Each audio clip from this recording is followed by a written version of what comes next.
Assalamualaikum warahmatullahi wabarakatuh. Jumpa lagi dengan saya Walid Umar pada tutorial review ya. Kali ini kita akan mereview sama-sama produk dari TP-Link. Di mana produk TP-Link yang akan kita review kali ini adalah produk TP-Link Outdoor. Oke, langsung saja kita unboxing untuk perangkatnya. Ya, pada perangkatnya untuk serinya sendiri, produk yang akan kita review kali ini adalah produk TP-Link seri EAP 110 outdoor ya. Oke, di sini kita bisa lihat ada beberapa unit. Di antaranya adalah buku panduan penggunaan, buku manual penggunaan. Ada sedikit brosur ya, brosur dari perkenalan dari produk-produk EAP. Kita bisa lihat produk-produk manajemen wirelessnya. Di sini ada buku garansi dan panduan penggunaannya. Nah, di sini kita dibekali dengan beberapa unit ya. Jadi unit yang pertama itu ada 2 buah antena, masing-masing antena berkekuatan 5 dBi. Ini antenanya. Nanti sebentar akan kita coba pasang sama-sama. Terus ada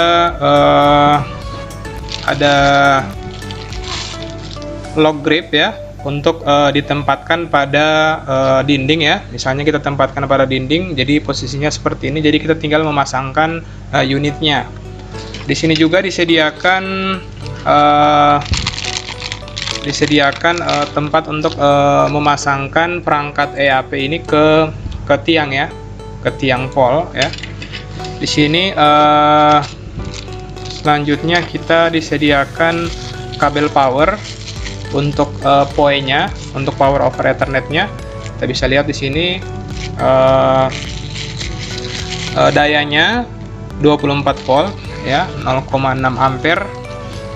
Dan di sini adalah unit dari perangkat EAP-nya ya. Kita bisa lihat display portnya kira-kira seperti ini. Di sini ada beberapa port ya, ada tombol reset, ada tombol untuk kabel Ethernet, sekalian untuk power in, dan ada untuk groundnya. Jadi untuk antenanya kita bisa langsung pasangkan ya, cukup mudah untuk proses pemasangan antenanya ya, kira-kira seperti ini. Kita bisa langsung pasangkan dan langsung bisa digunakan ya. Jadi tergantung pada mode instalasi yang kita inginkan. Apakah kita ingin memasangkan pada tiang, kita tinggal gunakan yang ring seperti ini, atau kita akan melakukan instalasi pada dinding, kita tinggal pasangkan pada dengan model seperti ini. Oke ya, oke.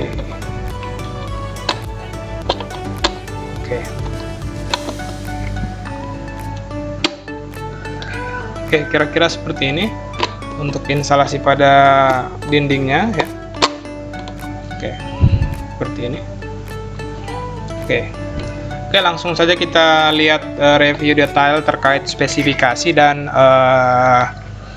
proses konfigurasi dari access point TP-Link EAP 110 ini.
Oke, jika sebelumnya kita sudah menjelaskan dan sudah melakukan proses unboxing terkait perangkat EAP 110, selanjutnya kita akan melakukan proses konfigurasi, di mana kita akan melihat fitur-fitur yang ada pada perangkat TP-Link EAP 110.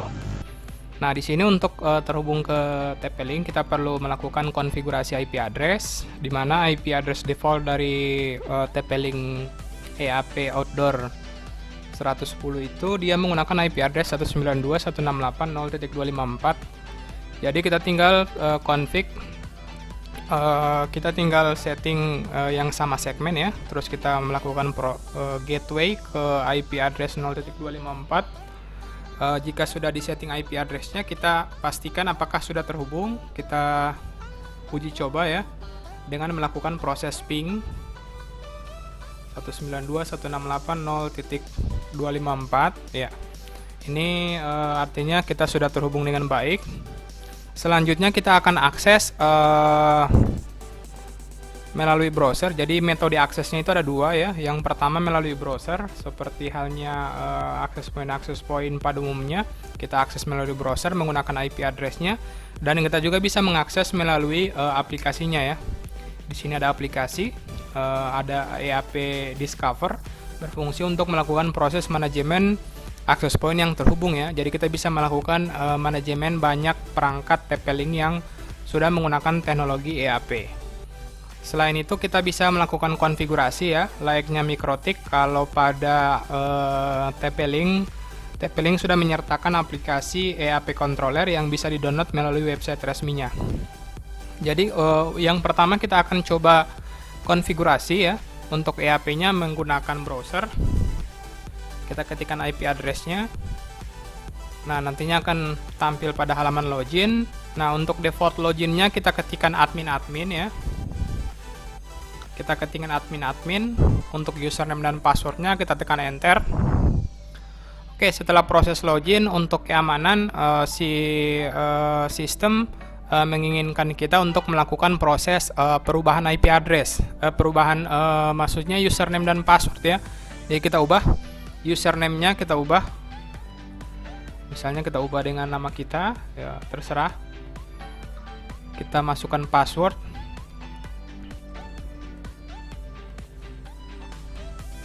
Oke.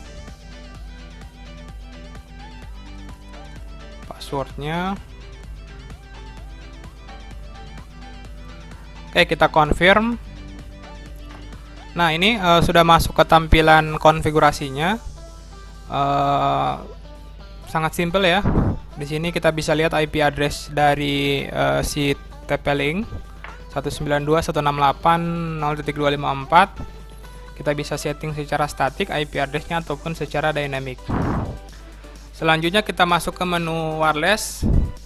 Di sini kita bisa lihat ya, ada wireless basic settingnya, ada wireless mode-nya. Kita bisa pilih mode sesuai keinginan. Kita bisa pilih channel width, text power, dan lain-lain.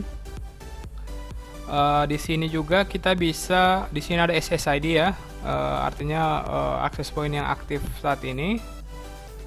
Jadi kita bisa cek, kita bisa aktifkan untuk access point kita. Oke, di sini kita bisa modify ya, kita bisa konfigurasi. Oke, SSID broadcast-nya wireless, kita bisa setting SSID-nya. Kita bisa oke,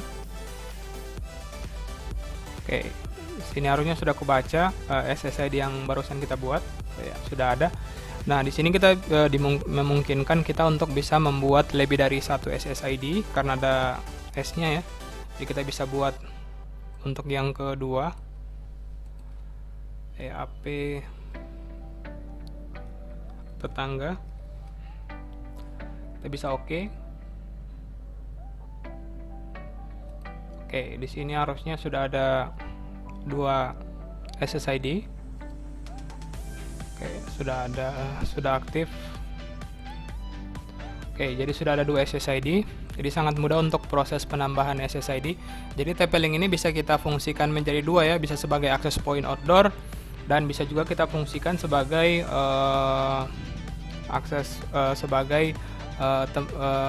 perangkat untuk melakukan proses point to point. Di sini ada portal configuration, authentication-nya. Kita bisa buatkan semacam halaman login ya. Sistem loginnya seperti apa? Jadi kita bisa setting sesuai dengan kebutuhan kita layaknya pada Mikrotik. Ada make filter, ada scheduler ya. Kita bisa setting schedulernya, kita bisa setting quality of service, kita bisa atur bandwidth. Sini ada menu monitoring ya. Penggunaan memorinya. Oke, CPU-nya, memorinya, wireless settingnya, LAN information, dan informasi-informasi lainnya ya.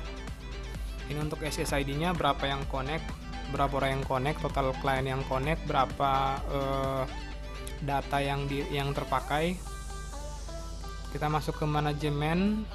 Sini ada menu manajemen, ada menu sistem.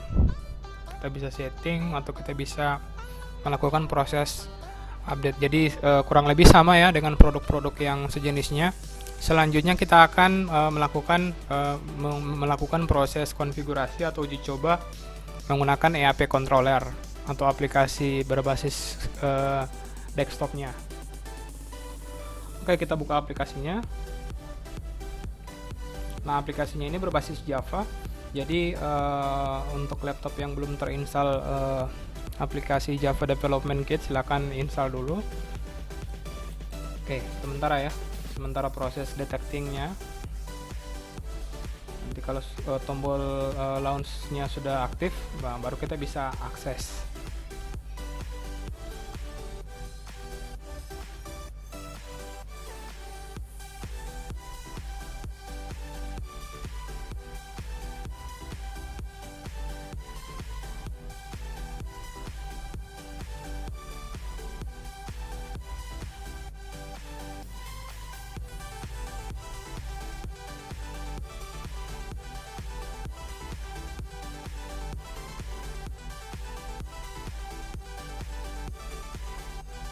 Oke, otomatis masuk ke web browser ya. Untuk tampilan konfigurasinya kita bisa browse. Oke. Nah, ini langsung masuk. Oke, ini SSID-nya. Kita bisa manajemen ya, select device yang ingin kita manage. Kita next, kita bisa setting IP SSID-nya dan kita bisa lanjut ya. Misalnya kita setting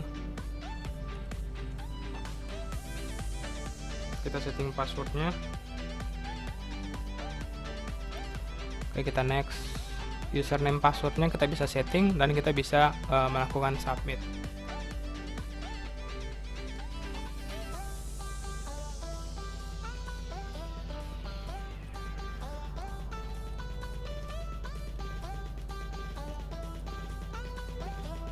Oke, kita next. Oke, finish. Oke, nanti dia masuk, dia minta login ya. Tinggal lakukan proses login ke tampilannya.